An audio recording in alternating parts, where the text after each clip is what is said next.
우리 성경신학 제5권 9강이 되겠습니다.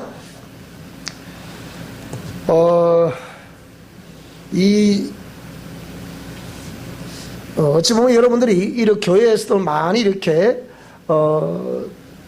들을 수 없는 그런 내용들을 이 기재 성경신학 5권에서 계속적으로 강의를 하고 있습니다.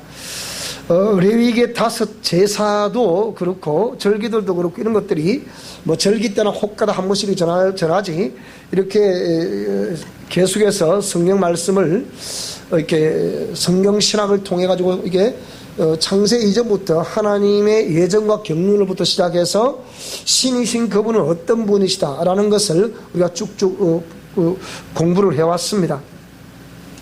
그래서 이 5권에서는 하나님의 레위기의 5 제사와 그 제사와 오늘날 우리의 예배 그리고 제사에 등장하는 여러 가지의 희생 제물들 그리고 제사의 방법들 이런 것들이 우리 신앙생활과의 연관성 그리고 나의 삶과의 연관성 그리고 그 당시에는 이게 시행됐지만 지금은 없다 하더라도 거기서 주는 우리 영적 의미 뭐 이런 것들을 우리가 잘 깨달아야 되겠습니다. 그래서 오늘은 여호와의 양과 아사셀 양이라는 것에 대해서 한번 공부를 하도록 그렇게 하겠습니다. 자, 레위기 16장 오늘 여기 보면 8절 우리 다 같이 한번 읽어보겠습니다. 시작. 두 염소를 위하여 제비 뽑되 한 제비는 여호와를 위하고 한 제비는 아사셀을 위하여 할지며 아사셀을 위하여 제비 뽑은 염소는 산채로 여호와 앞에 두었다가 그것으로 속죄하고 아사셀을 위하여 광야로 보낼지니라.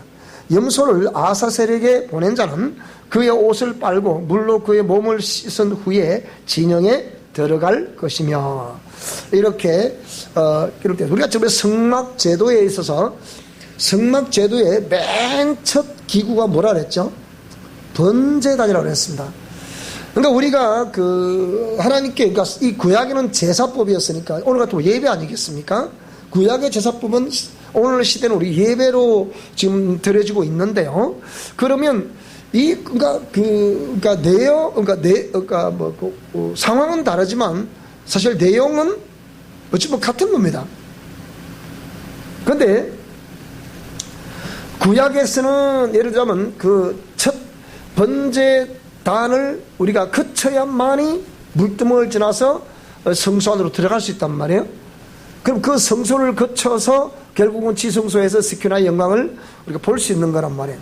그 스키나의 영광이 나와야 백성들은 비로소 하나님을 만나 뵙게 되고 그리고 하나님께서 허락하시는 죄 사함을 이제 듣게 되며 그래서 백성들은 자유를 누리게 되는 그런 역사가 성막 제도에 있었습니다. 그러면 그 성막 제도는 오늘 시대에는 우리가 예배를 드리고 있는데요.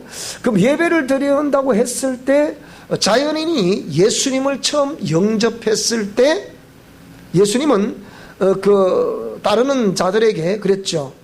너희들이 나를 따르려거든 자기를 부인하고 자기에게 주어진 십자가를 지고 따라오라. 마태복음 16장 24절에 있는 말씀입니다.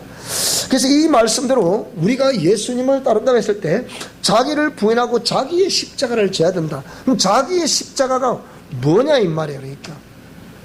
그러니까 이 십자가라는 것은 결국은 죽음과 부활을 의미한다 그랬죠. 그리스도의 죽음과 부활을 의미한다. 예수님이 지신 십자가는 당신이 죽으시고 부활하시는 것이었습니다. 그러면 우리가 져야 되는 십자가도 뭐겠습니까? 우리의 십자가 역시 나의 옛사람과 자아를 죽이고 속사람이 다시 부활하는 거예요. 똑같은 거예요.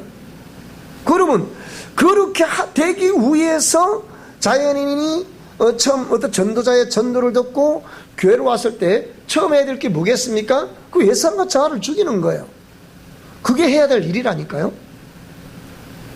그것이 구약에 이렇게 백성들이 하나님 낯을 뵙기 위해서 이게 성소로 들어가기 전에 봉사하는 사람도 그렇고 제사장도 그렇고 전부 이 번제단에서 피를 그러니까 그러니까 희생 제물이 된 짐승이 피를 흘린 이후에야 들어갈 수 있는 게잖아요.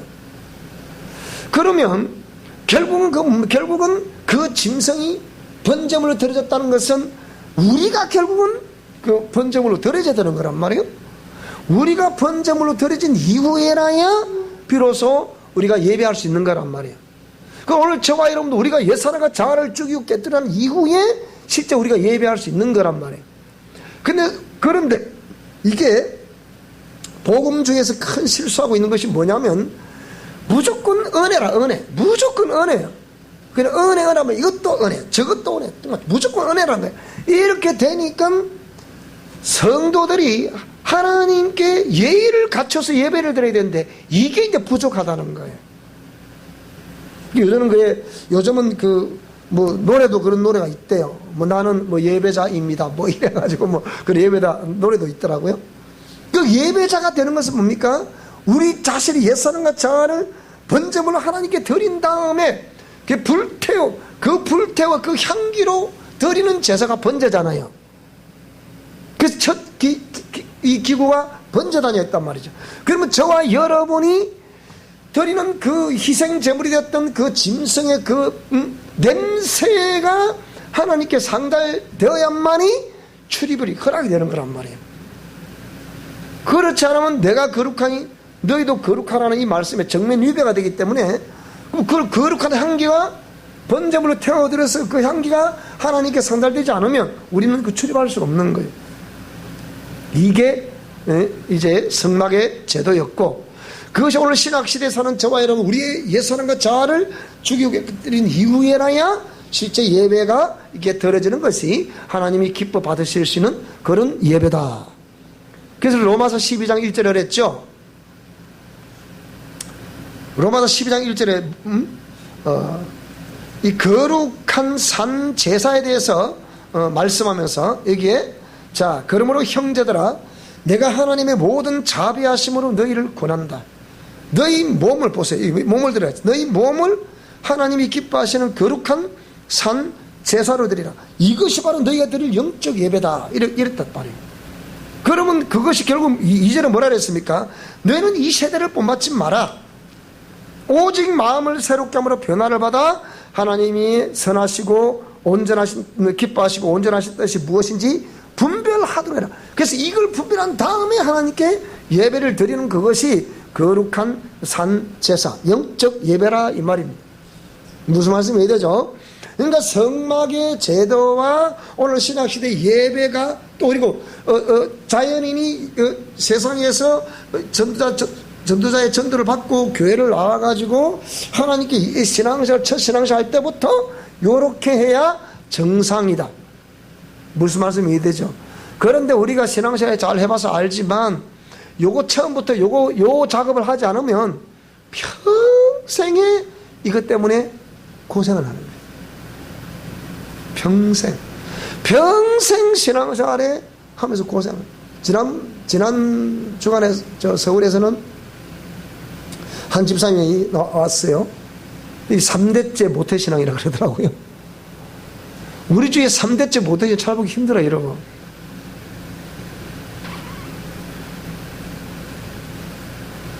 자기 아들 때가 3대인데요. 그런데 뭐라고 그러느냐? 안 된다는 거예요. 그래 착한 아들이 갑자기 어느 날 질문을 하더래요. 과연 하나님 살아 계십니까? 그러더래요. 그러니까 엄마가 막 기겁을 한 거예요. 아빠는 당대고 엄마는 이대고 자식은 3대인데 하나님 진짜 살아 계시나 그러더래요. 그래서 어느 날 금식 기도를 하러 간다고 기도원에 3일 갔다 오더래요. 뭐하러 갔다 오냐? 하나님 살아계시면 내게 좀 나타나 보세요. 이렇게 기도를 했대요. 그런데 하나님이 침묵하셨대요. 그때로부터 이 친구가 게임에 빠져가지고 밤낮이 없대죠. 이걸 어쩌면 좋겠냐. 그래서 이제 우리 학교 또 다니시는 다른 분들에게 이제 전화를 듣고서 해서 와봤다는 거예요. 그러니까 제가 딱 진단하고 볼 때 아직 이때 우상 숭배했던 그것들이 처리가 안 되는 거예요. 그대로 있는 거예요. 그러니까 이런 것들을 제가 이제 집사님은 이거를 치유하셔야 됩니다. 그랬더니 고개를 끄덕 하는 거예요. 그러니까 이게 참 마음껏 아닌 것 같지만 이렇게 처음부터 이렇게 잘 이렇게 신앙생활을 하나님이 원하시는 방법대로 이렇게 하면 정말 참 좋겠어요. 근데 그게 참 안 된단 말이죠. 안 되니까 평생 그게 이제 우리가 십자가라 그러죠. 자, 그래서 이 여호와의 양과 아사셀 양은 대충 구분하시죠. 자, 이렇게 해서 구약의 속죄는 즉 약속이었습니다. 레위기 17장 11절 말씀을 한번 먼저 보겠습니다. 17장 11절 말씀 보시게 되면 이게 나는 약속이라 그랬죠. 자, 육체의 생명은 피에 있는데 내가 이 피를 너에게 주어 단에 뿌려 너희의 생명을 위하여 속하게 하였나니 생명이 피에 있으므로 피가 죄를 속한다 그랬단 말이에요.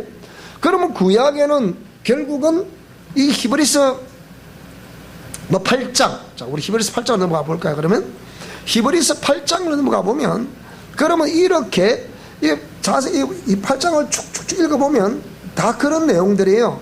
요 뒷부분을 가보면 이제 나옵니다. 이게 7장, 8장. 자, 여기도 되어 있죠. 또 주께서 가라사대 내가 너희 열조들의 손을 잡고 애굽 땅에서 인도하여 내던 날에 저희와 세운 언약과 같지 아니하도다. 저희는 내 언약 안에 머물러 있지 아니하므로 내가 저희를 돌아보지 아니했다. 그러면 이 하나님이 약속하신 바 약속대로 백성들이 안 하더라는 거예요. 그러면 또 9장을 넘어가 볼까요? 그러면 여기 보면 이제 이렇게 여기 성막 성소 그런 쭉 나옵니다. 이게 나오고 또 뒤를 가보면 여기 나오죠. 자, 9장 12절에 보니까 염소와 송아지 피로 아니하고, 그럼 구약은 아까 약속이라 그랬죠. 근데 염소와 송아지 피로 아니하고 오직 자기 피로 영원한 속죄를 이루사 단번에 성소로 들어가셨다 이렇게 돼 있죠. 그럼 아까 번제단에서 수많은 죄 없는 짐승의 희생 제물이 됐다는 것은 결국은 자기 피로 영원한 속죄를 이루신 예수님을 예표한 것이었다. 그래서 약속이라는 거죠. 그런데 예수님 오셔서 자기 피로 영원한 속죄를 이루사 단번에 성소로 들어가셨다.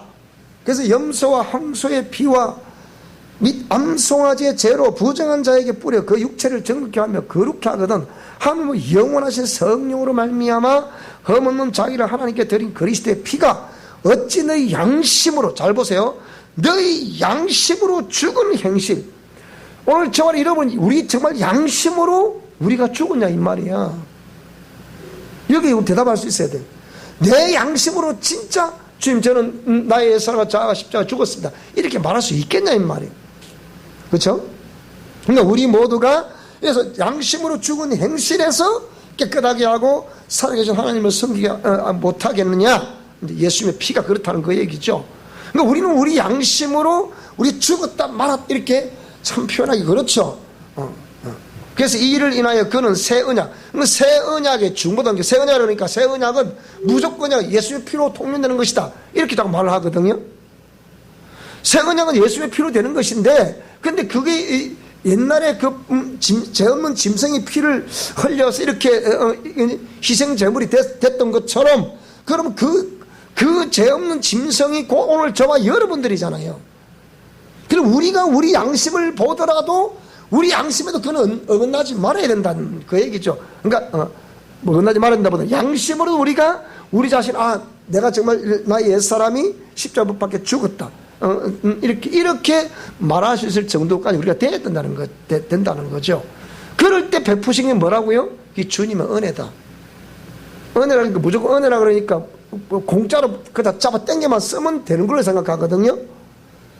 은혜란 것도 은혜란 선물이란 그렇죠. 그 은혜라는 개념 자체가 짐승이 희생 제물이 된 것이 아니라 자신이 직접 희생 제물이 된 것을 두고 자체를 은혜라 그런 거란 말이에요. 그럼 그 은혜가 우리에게 주어지는 과정이라고 본다면 과정이 있어야 되잖아요. 과정이 어떻게 주어지겠습니까? 무조건 민다면 됩니까? 그 얘기예요.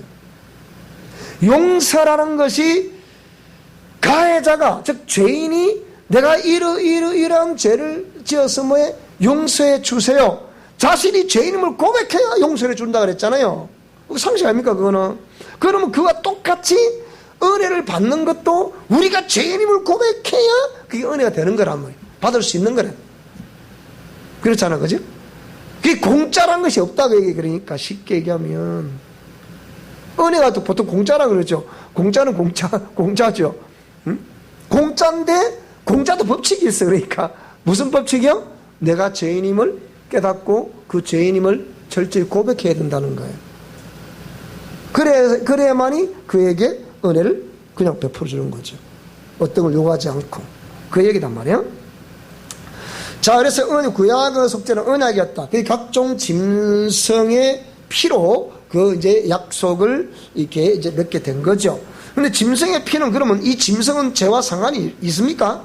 죄와 상관이 없잖아요. 죄와 상관이 없는데 죄인들의 죄를 오히려 이렇게 안수를 받았다 얘기해요. 그 죄인들의 죄가 거기에 증가가 됐다. 잘 들어보세요. 죄인들의 죄가 거기에 증가가 되었다. 그럼 죄인들의 죄가 없습니까? 있잖아. 죄인들의 죄를 그가 뒤집어 썼지만 그 죄인은 자기가 하나님 앞에 내가 죄인이라고 고백을 해야 될 거 아닙니까? 안 그래요? 그래요. 은혜를 베풀어 줄 거 아니에요. 쉽게 얘기하면. 이 은혜라는 개념을 이해를 좀 하라 이 말이에요. 그러니까 은혜라는 개념을 무조건 은혜가 아니라 이 말이에요. 쉽게 얘기하면 조건이 있다 그 얘기예요. 조건이 뭐라고요? 우리가 죄인임을 알아야 된다. 깨달아야 된다. 고백해야 된다 그 얘기죠. 그래야 은혜가 이제 선물로 주어지는 거죠. 그래서 죄와 상관없는 짐승이 그 죄를 뒤집어 썼다. 안수받았다. 안수는 하나 된다 뜻 아닙니까? 안수는 하나 된다 뜻이거든요. 요즘 그런 이제 지난 달에 각 그 총회를 했는데 이제 합동측에서 그렇게 얘기를 한대요. 장로님들이 뭐라고 그러냐? 너 목사나 우리 장로나 기름은 똑같은 기름인데 뭐 다를 게 뭐가 있나 이런데요. 저 이게 몰라서 그래요. 옛날에 또 장자교단에 통합처에서 그 소리 한참 하더니 이제는 완전히 이제 보수라 부르는 합동측에 넘어왔는 모양이에요. 오인된 모양이에요. 그러니까 너 기름이랑 내 기름이 다를 게 뭐가 있나 그런다는 거예요. 제가 통합청에 딱 아시는 장로님 있는데 이번에 부노회장 출마를 하셨대. 그래서 제발 그런 거 좀 하지 마세요. 왜 그러십니까? 하나님이 장로를 세울 때 그런 게 아니잖아요. 장로는 목회자를 잘 받들어서 하라고 장로를 세웠지 그거 목사 위에 군림하라고 세운 게 아니잖아요. 그랬더니 그렇지. 그래 떨어져 봤대. 초반에 떨어져 버렸대. 제가 아시는 분이 애들 이제 부노회장이 되면 그 다음에 자동으로 선교를 받잖아요. 그럼 노회장이 되잖아요. 통합청에는 장로님들도 총회장 할 수가 있거든요. 그건 성경적이 아니라 그런데 자 그래서 이렇게 해서 그러니까 제사장에게 기름 붓는 거하고 예를 들면 또 이렇게 또 어떤 직분자들에게 기름 붓는 건 다르죠. 그러니까 이렇게 안수한다는 자체는 하나된 뜻이기 때문에 그러면 이 짐승에게 제사장이 안수를 했다라는 것은 뭡니까? 이 죄인의 죄를 이쪽으로 안수할 때 이 짐승이 이 죄인의 죄를 대신 짊어졌다. 이거 하나 된다 뜻 아닙니까? 그러니까 죄 없이 그러니까 짐승이 피를 흘리게 되죠. 구약에서는. 그래서 이 죄 없는 짐승이 피를 흘리는데 자 여기에서 여호와의 양과 아사셀의 양이라는 개념이 나왔습니다. 그러면 이게 이제 제사장들이 어떤 또 관련된 그런 또 범죄를 했을 때, 자, 또 내지는 어떤 또 그런 지도자들이 범죄했을 때, 이런 두 마리 양을 잡을 때 한 마리 양은 여호와께 희생 제물로 드려진 것이고, 또 한 마리 양은 저주를 먹고 산다는 전설의 짐승이라 부르는 이 아사셀이라는 이렇게 저주를 먹고 사는 이 짐승한 자에게 이렇게 보냈다. 무인징역으로, 광야로 보냈다. 이렇게 성경을 표현하고 있는데요. 자, 이래서 이러한 것을 두고 있어. 우리가 옛날에 그런 게 있었습니다. 사단 배상설이라는 학설이 있는데요. 그 사단 배상설이 뭐냐? 요한일서 3장 8절에 보면 죄를 범하는 자는 마귀에게 속했다라는 말씀이 나오죠. 그러면 사단 배상설은 예수님의 피 흘리심으로 그 사단에게 그 죄인들의 모든 죄를 다 배상했다는 거예요. 그게 사단 배상설이에요. 그래서 그것이 한동안에 또 이단이다 아니다 그런 게 또 많았습니다. 그래서 다락방의 유광수 목사라는 분이 그것 때문에 이단 정죄를 받은 거예요. 그렇기 때문에. 자, 그런 것도 간대요. 자, 이렇게 해서 어쨌든 간에 여호와 한 마리의 짐승은 이렇게 여호와의 양으로, 두 염소를 위하여 제비 뽑다. 한 제비는 여호와를 위하고 한 제비는 아사셀을 위한다. 그래서 아사셀을 위하여 제비 뽑은 염소는 산채로 여호와 앞에 두었다가 그것으로 속죄하고 아사셀을 위하여 광야로 보냈다. 그러면 확실하게 이 사람의 죄는 이미 이 짐승이 다 뒤집어 썼기 때문에 더 이상 이 죄에 대해서 욕을 할 수가 없다. 요 뒤에 가면 또 뭐가 나오냐면 도피성이 또 나와요. 도피성이 또 제도가 나오는데, 도피성이라는 제도도 동일하 비슷한 이런 제도입니다. 동일하게 죄인이 어떻게 하면 그 도피할 수 있는 그 성의 문고리를 딱 잡으면 뒤에서 이렇게 잡아 죽이려 하다가도 법을 어기기 때문에 죄인이 죽여야 되잖아요. 죽여야 되는데 이 도피성의 문고리를 딱 잡아버리면 잡는 그 순간에 이 따라와서 죽이려 하다가도 죽일 수가 없게 되는 거예요. 그러면 이 사람은 그 제사장이 죽기까지 그 성 안에 거하에 살아야 돼. 그런 제도가 있거든요. 자, 그건 다음 때 공부하기라고요. 그래서 염소를 아사셀에게 보낸 자는, 자 보세요. 이제 그럼 어떻게 하라는 얘기입니까? 아까 그랬죠. 우리가 무조건 무조건 은혜 그러니까 무조건 은혜가 아니고 뭡니까? 내가 죄인임을 고백해야 용서해 준다 그랬잖아요. 내가 죄인임을 고백할 때 용서해 주는 그것이 은혜라 그랬잖아요. 그 은혜 받는다는 개념 이해가 좀 되나요? 내가 죄인임을 철저히 고백할 때 그분이 베푸시는 용서가 은혜라 이 말입니다. 무슨 말이 되죠? 지금 요걸 지금 레위기 16장 26절은 그걸 설명하고 있는 거예요. 염소를 아사셀에게 보낸 자는, 자, 그럼 어떻게 하라는 얘기입니까? 이제 그러면 염소가, 자, 두 마리 염소를 잡았는데 한 마리는 여호와께 기억되어 있는 죄를 다 처리해 주시는 거예요. 또 하나는 뭡니까? 이 아사셀, 속죄하고 아사셀을 광야로 보내라. 그러면 아사셀은 이 저주를 먹고 사는 짐승이란 말이에요, 이게. 그러면 저주는 뭡니까? 저주를 먹고 산다는 건 죄를 진다는 마귀에 속한다 했으니까 이 마귀를 상징하는 것이 아니냐 이 얘기예요. 그럼 마귀도 죄인의 그 죄를 자기가 주관할 수 있다 없다? 없다는 거예요. 그러니까 없다는 거예요. 그러면 없는데 그러면 그것으로 은혜하면 끝나는 겁니까? 이제 이거예요. 이제 그게 아니잖아요. 그렇게 했으면 어떻게 하라는 겁니까? 염소를 아사셀에게 보낸 자는, 자, 어떻게 하라? 그의 옷을 뭐라고요? 옷을 빨아라고요. 계시록 19장 7절에는 희고 깨끗한 세마포 옷을 빨아라. 이 세마포가 뭐라고요? 성도들의 옳은 행실이라 했죠. 보세요. 그 회개라는 원문의 메타노이아라는 것은 돌이키다는 뜻이거든. 방향 전환을 하라는 거거든요. 그러니까 염소를 아사셀에게 보낸 자는 이미 이제 그에 관련된 죄는 묻지 않지만 그의 옷을 빨아라. 옷을 빨아라는 것은 희고 깨끗한 옷으로 빨아라 그 얘기 아닙니까? 그러잖아요? 그거란 말이에요. 옷을 빨고 물로 그의 몸을 씻은 후에 어디로 들어가라고요? 그 진영으로 들어가라는 거예요. 이제 이해가 되시나요, 이제? 그러니까 은혜 용서라는 개념은 무조건 은혜 용서가 아니고 뭐라고요? 내가 그냥 잡아 당겨도 쓸 수 있는 그런 용도가 아니고 뭐라고요? 조건이 있다. 무슨 조건? 아이고, 나는 은혜 용서대 조건이 있다는 소리 처음 듣네요. 그 사람이 몰라서 그렇지. 성경 글이 되어 있단 말이야.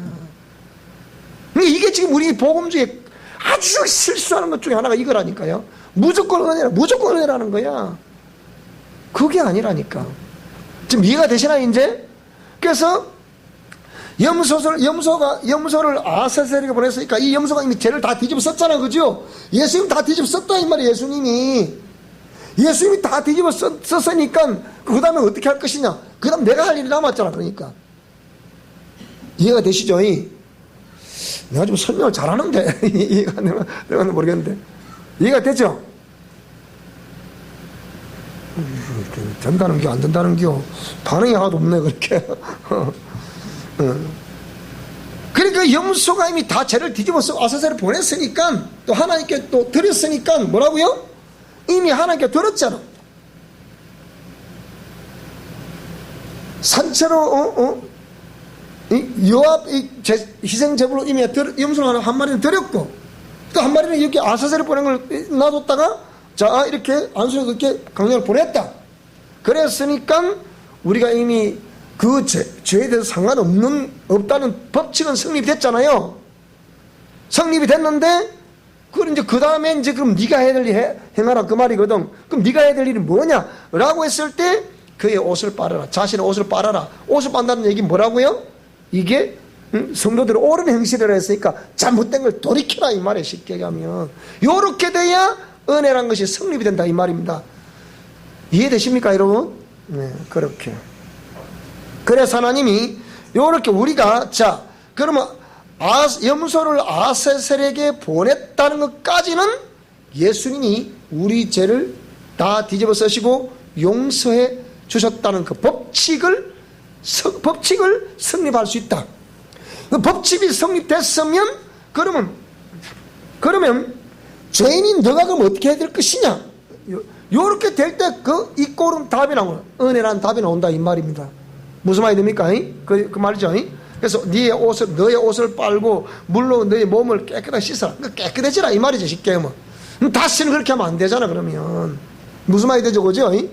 그게 회개의 완성이죠.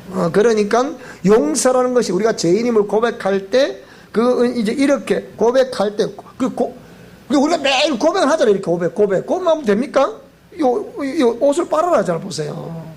옷을 빤다는 개념이 여기 옷을 빤다는 개념이 그리고 물로 그의 몸을 씻는다는 개념이 또 우리 다시 또 우리 늘 아는 거지만 또 한 가봅시다. 이렇게 아는 거지만 자 아는 거지만 이거란 말이요.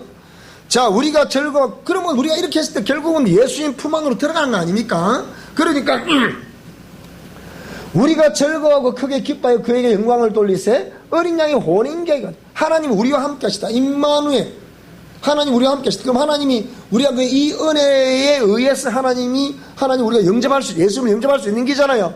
그러니까 혼인계약이 이르고 그 아내가 예비했다. 그 뭘 예비했다는 거예요 도대체? 예배한 게 있어야 될 거 아닙니까? 뭘 예비했다는 거예요? 그 우리가 용서받았다 해서 용서받은 어떤 내용을 내놔야 될 거 아닙니까? 이렇기 때문에 그 예수님이 용서해 주셨기 때문에 나는 이러했다. 그걸 내놔야 되는 거거든. 이것도 그게요. 그 아내가 예배했다. 아내가 예비한 그 뭡니까? 그 아내가 예배를 했더니 신랑이신 이 예수님 뭐라고 하셨어요? 그에게 허락. 아내가 예배를 했기 때문에 그에게 어린 양이신 신랑이신 어린 양이 그에게 허락을 했다. 무슨 말씀이 되죠? 뭘 하라겠어요? 빛나고 깨끗한 세마포를 뭐라고요? 입어라 이제 그 얘기예요. 이해되죠? 입어라. 그러니까 이 세마포는 뭐라고요? 성도들의 옳은 행실. 뭘 옳은 행실을 하겠습니까? 그것은 공의 말씀대로 준행한 거 아닙니까? 그게 옳은 거 아닙니까? 그래서 여기에 자 옷을 빨아라는 개념 이제 이해되시죠? 무슨 말 이해되죠? 그 말이에요. 자 그래서 그러면 요렇게 이런 의식을 다 치르고 죄인도 옷을 빨고 물로 그의 몸을 씻었다. 다른 말에 보면 옳은 행실 공의 말씀으로 다시 준행하게 됐다. 그러면 그렇게 하려고 그러면 그 죄를 철저히 주에 고백했을 거 아니에요. 그렇죠? 하나님 이렇게 잘못했습니다. 오늘 이렇게 주님 이렇게 해주셨습니다. 감사합니다. 요래 할 때 그게 죄사함이 그리고 용서, 은혜라는 개념이 성립이 되는 것이다. 자, 그래 돼서 그렇게 됐을 때 하나님은 우리 죄를 뭐라고요? 우리 죄를 하나님은 기억하지 않으신다. 그 얘기예요. 자, 이제 정리됐습니까? 근데 만약에 이렇게 다 됐는데 또다시 그 죄를 범한다. 성경은 그 짐짓죄를 범하면 용서가 없다? 용서가 없다는 거예요. 그러니까 우리가 그 무슨 말입니까? 분명히 그 부분에 대해서 다 이렇게 다 죄사함하고 다 씻어 없애놨는데 또 그렇게 했다. 그리고 그 또 다시 범죄 성립이 되니까 그럼 또 다시 그렇게 또 해야 되잖아. 또 그렇게 해야 되잖아. 구약 같았으면 계속 그렇게 짐승을 또 잡아야 되잖아. 오늘 같은 어디에 됐습니까? 우리가 역시 또 다시 내가 죄인임을 또 고백하고 또 그것이 또 치러야 되잖아요. 또 다시 바꾸라. 삶을 바꾸라. 삶을 바꾼다는 것은 행동체계를 바꾸는 거죠. 행동체계를 바꾼다는 것은 의식체계를 바꾸는 거죠. 왜? 마음속에서 그 행동이 나오니까. 그래서 하나님과의 가로막힌 담을 우리가 주는 나의 막힌 담을 모두 허셨네 이렇게 우리 찬송도 있고 그러죠. 가로막힌 담을 허셨다. 그래서 휘장을 찢으셨다. 이게 전부 다 뭘 말하는 겁니까? 휘장을 찢으셨다는 것은 이게 휘장은 몸된 육체를 예수님의 육체를 의미한다 그랬잖아요. 몸을 찢으셨다. 그리고 피 흘리셨다는 건 뭘 말하는 거예요? 죄를 씻으셨다는 거죠. 그래서 우리의 죄를 그래서 기억하지 않으시겠다는 거예요. 그러면 죄를 기억하지 않으시기 때문에 다시는 그 죄를 보면 안 되잖아요. 안 되니까 주님이 우리에게 뭘 요구하세요? 믿음과 순종을 다시 요구하시는 거예요. 무슨 말씀이 됩니까? 이게 은혜라. 우리가 허물이 있고 또 지난날 어떤 그런 죄악이 있고 그런 허물이 있다 하더라도 이런 원리에 의해서 우리가 죄사함 그리고 용서, 은혜라는 것이 우리에게 주어진다는 것을 잘 정리하시기 바랍니다. 아시겠습니까? 잘 정리하시고 그 다음에 그러면 마귀가 우리의 죄를 주관할 수 있다 없다? 절대로 할 수 없다. 일사부재, 그러니까 일사부재의 원칙이라는 게 있잖아요. 법률 용어지만은요. 그건 뭘 말하는 거예요? 일사부재는 한 죄에 대해서 심판을 받았으면 다시 그거 물을 수 없다는 거 아닙니까, 이거? 그렇죠, 그죠? 근데 만약에 여러분, 만약 우리가 다시금 또 범죄하면 다시 또 마귀가 묻게 되겠죠. 또 그 죄에 대해서. 무슨 말이 되죠? 그래서 우리가 이렇게 믿음과 왜 예수님 우리에게 믿음과 순종을 순종이 제사보다 낫다 그랬잖아요. 왜 그걸 요구하세요? 그것은 그 은혜가 그렇게 은혜가 그냥 이게 우리가 말하는 그냥 입버릇처럼 말하는 은혜 그런 은혜가 아니고 철저히 내가 죄임을 고백하고 깨닫고 그리고 옷을 빨고 거룩한 공의의 말씀을 따라 거룩한 행실을 따라 사는 그것이 옷을 빠는 거 아닙니까? 몸을 씻는 거 아닙니까? 그렇게 하라는 거죠. 그렇게 할 때 은혜, 용서라는 개념이 성립이 된다. 이꼴 이제 구원이 되는 거죠. 그렇게 되면 죄사함이 되는 거죠. 그러니까 요리 됐을 때 절대로 마귀는 우리에게 네가 죄라고 너는 죄인이라고 물을 수 없다는 거예요. 그래서 은혜라는 겁니다. 무슨 말씀이 되죠? 자, 그래서 은혜를 베푸신 하나님께서는 자 아사셀 양은 죄 없는 양이 희생했다는 이제 증거가 되는 거잖아요. 그럼 아사셀 양은 죄 없는 양이 피를 흘렸다는 증거단 말이에요. 죄가 없다 원래. 예수님이 십자가를 지신 것은 죄인들의 죄를 다 짊어지셨을 뿐이지 본인은 죄가 있다 없다? 본인은 죄가 없다는 거예요. 그분은 죄가 없다 그랬잖아요. 죄가 없으시기 때문에 이 사망권세를 깨뜨리고 죄는 사망권세 아닙니까? 죄가 없으시기 때문에 사망권세를 깨뜨리고 사흘 만에 부활하실 수 있었다 이 얘기예요. 자, 그러므로 말미암아 하나님께서는 자 보세요. 이제 여기서 중요한 겁니다. 왜 마귀가 죄를 주관할 수 없냐?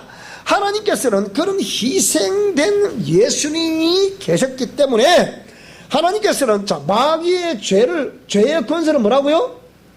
이 집 중요한 겁니다. 이게 하나님께서는 마귀의 죄를 뭐라고요? 마귀의 죄의 권세를 뭐라고요? 회수하셨다. 이 집 중요한 겁니다. 이거. 그리고 하나님께서는 마귀의 사망 권세를 뭐라고요? 회수하셨다. 그러면 지금 마귀에는 죄의 권세라거나 사망 권세가 있다 없다? 여러분 없다. 그런데 만약에 우리가 잘 들어보세요. 우리가 또다시 그런 어떤 죄를 범했다. 그러면 마귀가 또 합법적으로 주장하겠어 안 하겠어요? 주장하겠지. 내가 만약 아까 우리 용서라는 개념, 은혜라는 개념을 설명했죠. 그런 어떤 법칙을 따라서 철저히 하나님께 내가 죄인됨을 이렇게 고백을 하고 예수님의 그 보혈의 은총을 내가 입어서 은혜를 받고 용서를 받았다고 하면 내가 반드시 그에 대해서 옷을 빨고 몸을 씻어야 된다. 그랬잖아. 그죠? 그럼 그렇게 했을 때 마귀는 우리에게 그 권리 주장할 수 있다 없다? 할 수 없다. 그런데 만약에 다시 우리한테 그걸 또 한다. 그럼 권리 주장한다 못한다? 그래서 자꾸 우리가 진실하고 정직하자고 그렇게 말하는 거예요. 이해가 되신 거 무슨 말인지? 무조건 그냥 이런 우리가 진실 정직을 말하는 것이 아니고 그냥 일반 상식선에서 말하는 진실과 정직이 아니고 이러하기 때문에 우리는 하나님 앞에 진실과 정직해야 되는 거예요. 공의의 말씀 앞에 진실과 정직해야 되는 거예요. 그러면 마귀가 합법적으로 우리를 다시 이렇게 걸고 넘어질 수 있다 없다? 없다. 그렇게 자꾸 하나님의 공의의 말씀대로 준행하는 것을 차근차근 이렇게 우리가 실행해 가야 됩니다. 그렇게 해야만이 마귀가 제2의 제3의 공격을 우리가 할 수 없다. 우리가 육체를 가지고 있는 한은 계속해서 그런 미혹이 오고 그런 유혹이 또 쓰러지기도 하고 하죠. 근데 그때 자꾸 해결. 우리가 다시 재범죄를 할 수 있음을 하나님 아실까요? 모르실까요? 너무나 잘 아세요. 너무나 잘 아시기 때문에 그러면 혹시나 범죄가 하는 게 있거든, 그런 죄가 성립될 수 있는 그런 요소가 있거든. 성경 뭐라 그랬어요? 해가 지도록 불을 품지 말라 그랬죠. 다른 말로 그런 말씀들은 다른 데도 마찬가지라. 해가 지도록 그 죄가 정죄가 될 수 있는, 죄라고 정죄할 수 있는, 죄가 될 수 있는 그런 요소들을 해가 지도록 품고 있지 말하는 거예요. 무슨 말씀이 됩니까? 해가 지기 전에 우리가 항상, 여러분 제가 늘 그러잖아요. 우리가 이렇게 취침하기 전에는 꼭 웬만하면, 이렇게 기도하시고, 하루가 딱 정리하시고, 그러니까 정리의 기도를 드리고, 주무시는 게, 그게 하루를 정리하는 거예요.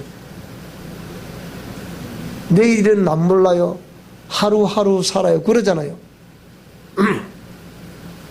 불행도, 여행도 다 필요 없는 얘기다. 그러니까, 그날은 그날에 족하다. 그러니까 그날에 있었던 모든 일은 그날로 다 정리를 해야 돼. 다 이렇게 정리를 해야 돼. 무슨 말이죠? 그래서, 그렇게 주무시기 전에 꼭 하루 일과를 마무리하고 기도하고 주무셔야 된다. 그래서 하루 일과 기도할 때 적어도 오늘 하루 일과를 딱 정리해 보면, 오늘 이러한 부분은 내가 하나님 앞에 양심적으로도 내가 이거는 죄악이다. 이거는 허물이다. 이건 잘못된 것이다. 이거는 그럼 회개해야 되겠구나. 이런 것은 하나님 참 오늘 기뻐하셨겠다. 이런 것도 있잖아. 그죠? 그런 걸 잘 분석을 해서 오늘 저와 여러분에게 우리 아름다운 심령 성전을 계속 유지하고 주의 성령께서 계속 거기에 충분한 기름 부음을 허락하실 수 있도록, 그래서 그렇게 계속 이렇게 깨끗해지고 채워지고 깨끗해지고 채워지고 깨끗해지고 채워지고 자꾸 채워져야 돼. 그렇게. 그래서 이런 말 꼭 기억하셔야 될 것이 뭐냐면, 회복이라는 개념이 고생 끝 회복 시작 이게 아니에요. 이거 기억하셔야 됩니다. 고생 끝 회복 시작 이게 아니라니까요. 내가 그러니까 정리되는 것만큼 표적이 일어나, 회복이 일어나. 그만큼은. 그 아직 덜 된 부분은 또다시 미혹이 있겠어요? 시험이 있겠어요? 없겠어요? 마귀의 시험이 또 있단 말이야.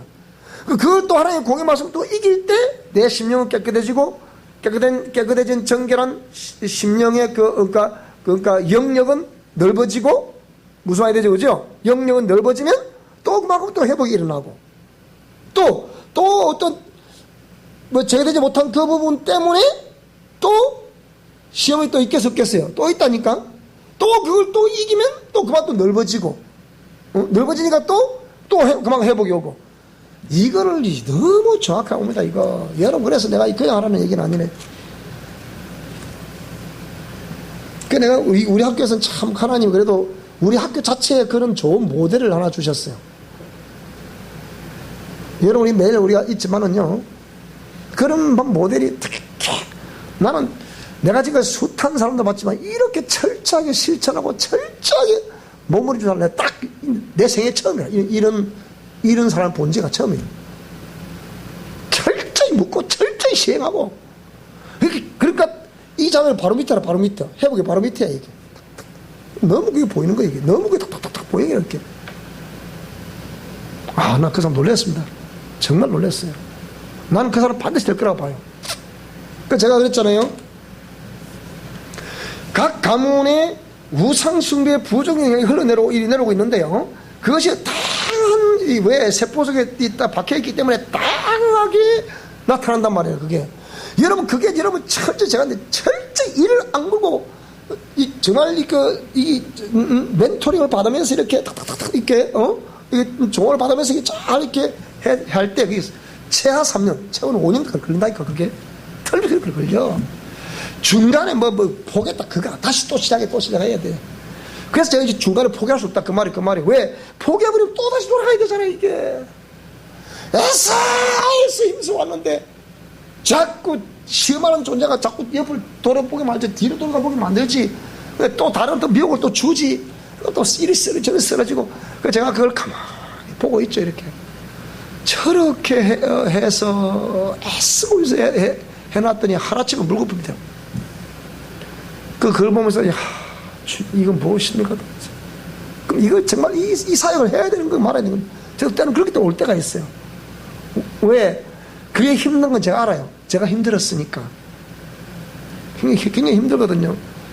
그러니까 왜 자꾸 하나님이, 그러니까 지난번에 우리 하프타임을 우리 주일날 얘기했죠, 하프타임을 왜 허락하실까? 그게 도저히 못 깨달으니까. 어찌 보면 제가 미래에서 제가 못 깨달으니까 10년을 하프타임 하면서 그걸 깨달으라는 거예요. 계속 깨달으라는 거예요. 그 길을 아예 캄캄할 정도로 길을 닫아버리는 거죠. 문을 닫아버리는 거죠. 닫아버리니까 길이 햇빛도 안 비춰지게 그래야 되고, 빛도, 주님의 빛도, 참빛도 안 비춰지는 거라. 그러니까 10년 동안 계속 생각을 해야 되고, 어저께 생각했는데 오늘 또 생각해봐야 돼. 왜 내가 그랬을까? 나는 내가 생각보다 좀 제법 괜찮은 사람인데 왜 이리 됐을까? 그걸 또 생각하고 또 생각하고 오늘도 또 생각해보고 또 내일 또 생각해보고 계절이 바뀌면서 또 생각을 해보고 이제 찬바람이 부는데 겨울이 다가온다. 이제는 또 생각을 해봐야 돼. 왜 한 해가 또 지나가니까 왜 또 안 되는가?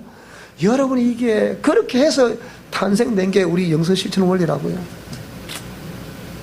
그러니까 제가 이게 뼈저리게 겪다 보니까 제발 나는 우리 교회에서 신앙생활하고 날 믿고 이 가르쳐 믿고 따라오는 우리 제자들 후배들에게는 절대 그런 고통을 없게 해야겠다. 그래서 나는 몸부림치는 거예요, 사실은.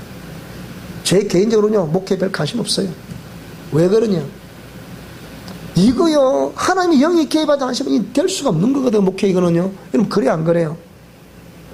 메시지에 나오는 수많은 사람들 입은 탈탈탈 하죠. 근데 그것도 깊이 들어가 보면요, 고뇌 구덩이야, 전부 다. 니네 할 거 없이. 제가 그걸 막 보면서 그렇다. 저도 내가 목사로서 이제 내가 해볼 거 다 해봤잖아, 이제는. 다 해봤잖아, 이제는. 그러기 때문에 제가 개인적으로는 참으로 그냥 조용히 초야에 파묻혀서 책이나 쓰면서 이렇게 살고 싶어요.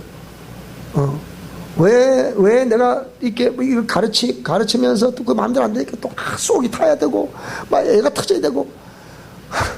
때로는 그런 게 오더라고요.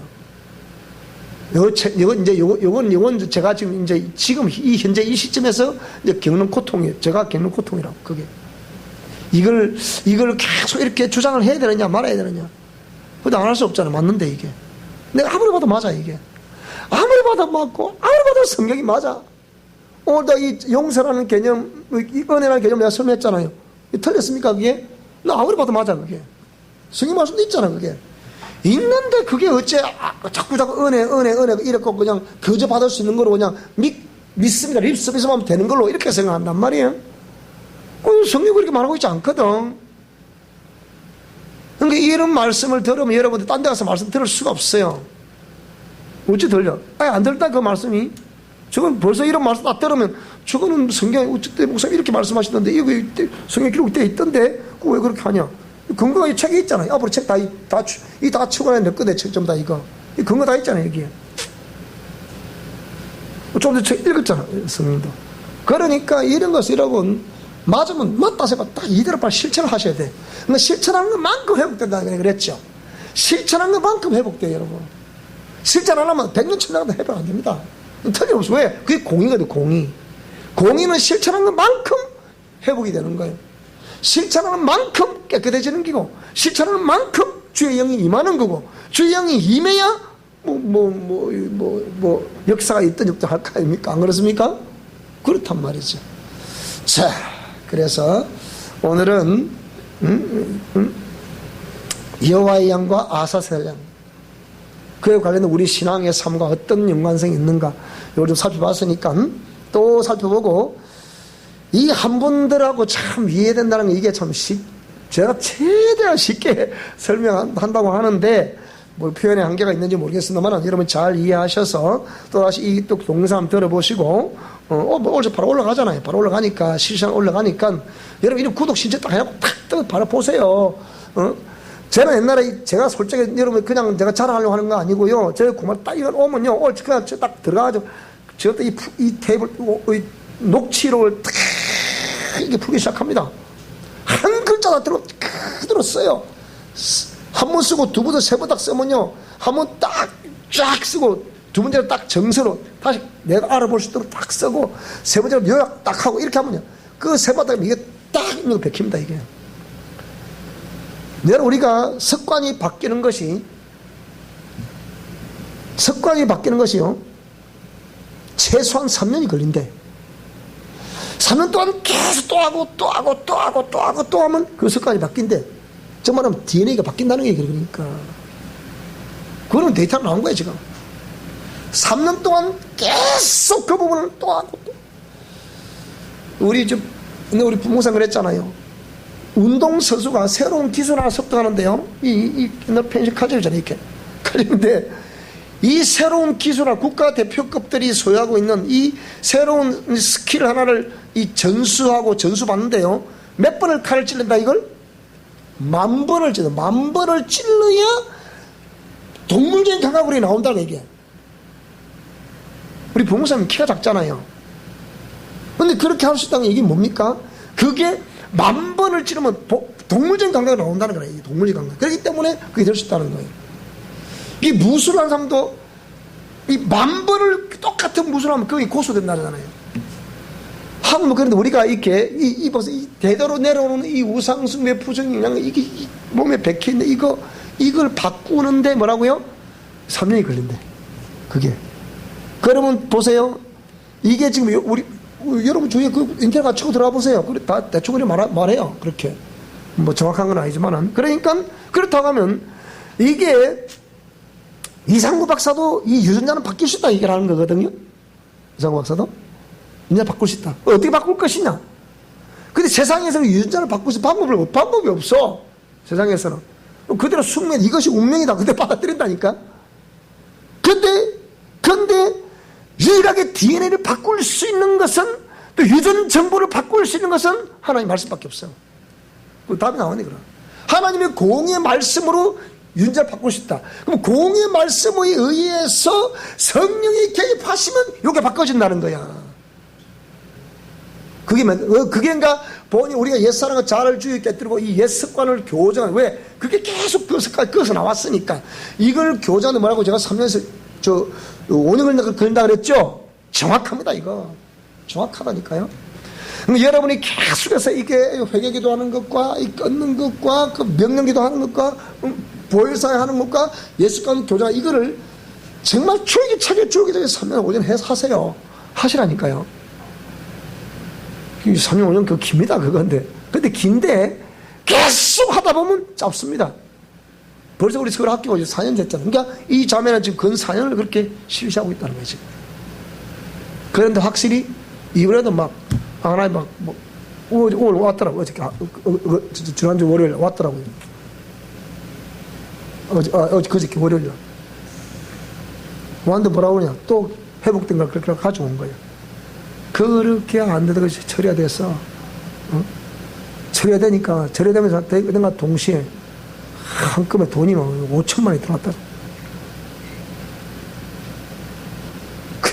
여러분, 인정이 들을 때 확실히 되긴 되는 게다. 이리 들어야지. 그래서 그러더라고요. 오늘 11조 어떻게 되겠습니까? 그랬어요. 야, 지금 하지 마. 다음번에 그거 가지고, 응? 왜 자기는 이 사무실을 차리고 싶은데, 돈이 1억이지 필요한 판인데. 그 다음에 너 사무실 차려가지고 많이 벌 때 그때 한꺼번에 해라 그랬어. 이게 펑펑 울어. 왜? 다른 무사도 당장 해야지. 무슨 소리야 그거. 당장 하면 500만 원 10조 들어오지. 그러니까 이게 우리가 참 회복하는, 제가 여러분이 그냥 하는 게 아니고 한 심령을 이렇게 회복시킨다는 게 이게 쉽지 않아요. 여러분이 뭐라도 제가 가르치는 거 다 믿고 따라오세요. 따라오시면 됩니다. 된다니까요. 각기 요것만 몇 개, 우리 사회 원리 요것만 해도요, 됩니다. 그래서 여러분이 항상 승리할 수 있기 바랍니다. 힘든